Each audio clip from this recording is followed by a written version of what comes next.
আজরাইল লাফ দিয়া তোমার আমার জানটা ধরবে। একটা মানুষ মারা যাওয়ার ঠিক আগ মুহূর্তে কি কি ঘটে জানো? তাফসীরে বিন বাজ রাহমাতুল্লাহি আলাইহি লেখে, শুধু তরজমা গুলা বলি। তাফসীরে বিন বাজ বলে, একটা মানুষ মারা যাওয়ার কিছু সময় পূর্ব থেকে ফেরেশতারা একে একে তার কাছে আসতে থাকে। হায়, সর্বপ্রথম আসে রিজিকের ফেরেশতা। রিজিকের ফেরেশতা আসে আর বলে, ও আল্লাহর বান্দা, ও আল্লাহর গোলাম, গোটা দুনিয়া মাশরিক থেকে মাগরিব, শিমাল থেকে জুনুব পর্যন্ত তোমার জন্য রিজিক খুঁজলাম, কোথাও এক দানা রিজিক আমি খুঁজে পেলাম না। দুনিয়ায় তোমার রিজিক শেষ হয়ে গিয়েছে গোলাম, সুতরাং আমি মাফ চাই, আমারে মাফ করে দাও। বিদায় বিদায় সালাম দিয়ে চলে যায়। এবার আসে আল্লাহু আকবার কানের শ্রবণকারীর দায়িত্বের ফেরেশতারা।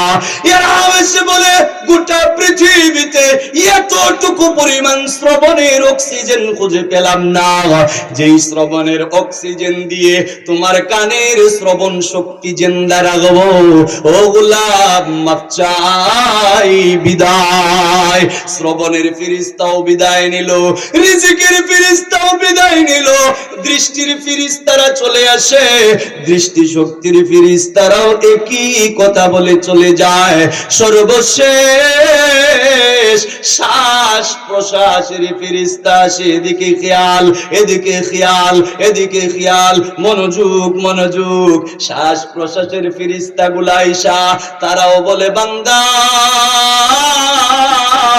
গোটা পৃথিবীর সকল অক্সিজেন গুলা খুঁজলাম, তোমার নামে বরাদ্দকৃত এক ফোঁটা অক্সিজেন কোথাও পেলাম না, সুতরাং মাফ চাই। শ্বাস প্রশ্বাসের ফেরেশতাও যখন বিদায় নিয়ে নেয়, ঠিক ওই মুহূর্তে মালাকুল মউত আজরাইল সিনার উপরে থাবা লাগায়া দেয়, সিনায় থাবা লাগায়া দেয়।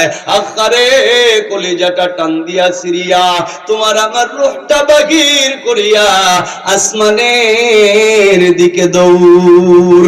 ওই যে গুড়িওয়ালা সন্ধ্যাবেলায় গুড়ি দইরা আপন বাড়ির দিকে দৌড়, এবার আজরাইল তোমার আমার জান দইরা আপন বাড়ির দিকে দৌড়। ওই দিন বুঝবা, যেই দিন জানটা বের হয়ে যাবে, ওই দিন বুঝবা দুনিয়ার জমিনে আল্লাহর ইবাদতের কত দাম। আল্লাহ